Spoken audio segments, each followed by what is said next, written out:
Hello and welcome to the 2020 election between Donald Trump, Bernie Sanders, and Howard Schultz.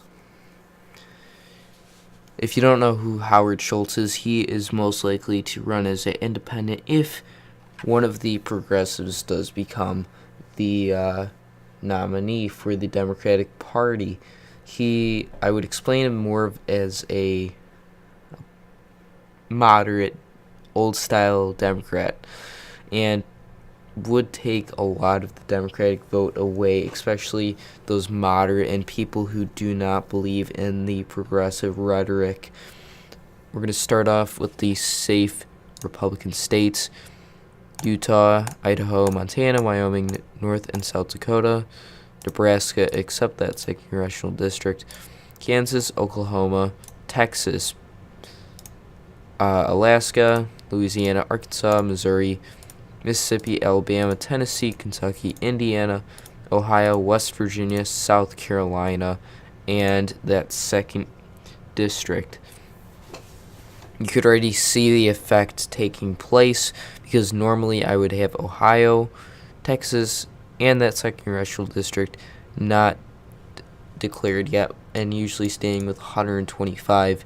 Now moving on to the Democratic or Sanders-held states: California, Washington, Massachusetts, District of Columbia, Maryland, New York, Vermont, and the state of Hawaii. You could even see the state of Illinois is not called, and state of Oregon is not called, and that first congressional district is not called for the Democratic Party.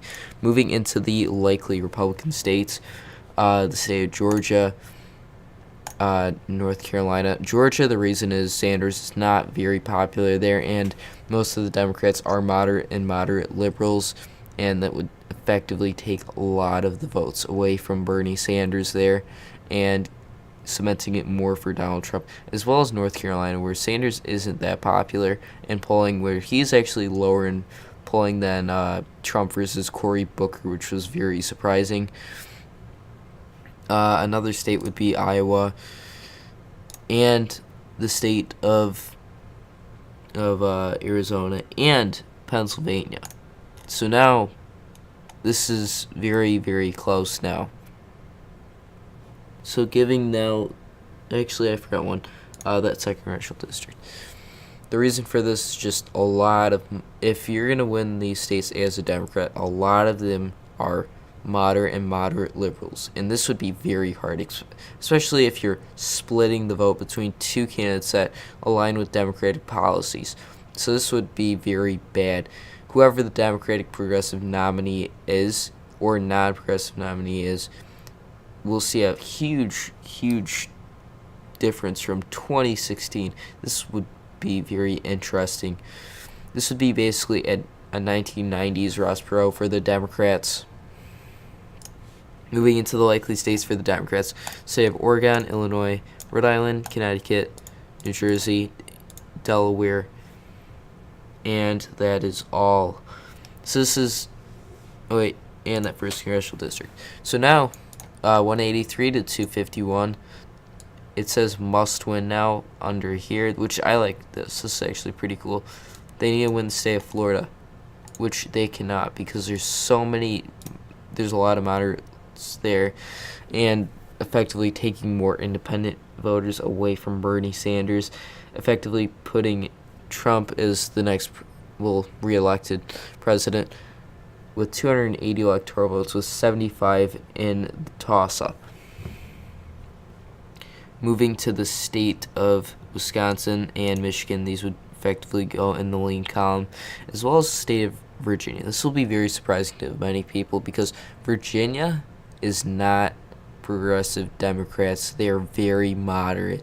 A lot of them have switched from the Republican Party to the Democratic Party, and the reason Hillary Clinton had a 6% majority is because of Tim Kaine, which was the senator there that was decently popular.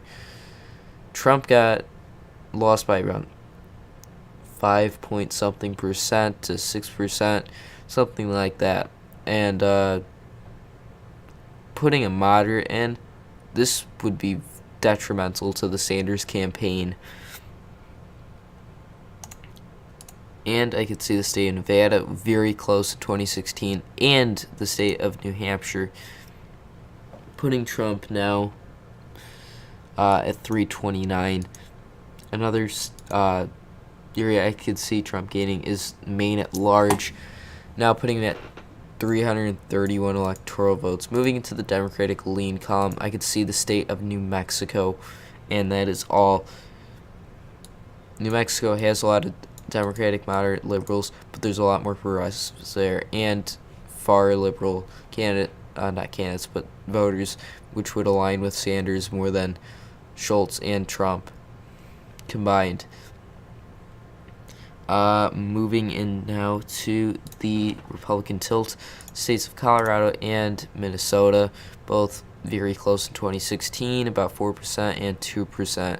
And these states seemed unlikely for Trump in 2020, but in this case they would go, effectively putting Trump in a landslide victory. Thank you for watching. Please don't forget to like and subscribe and hit that bell button to get notified when new videos come out. Bye.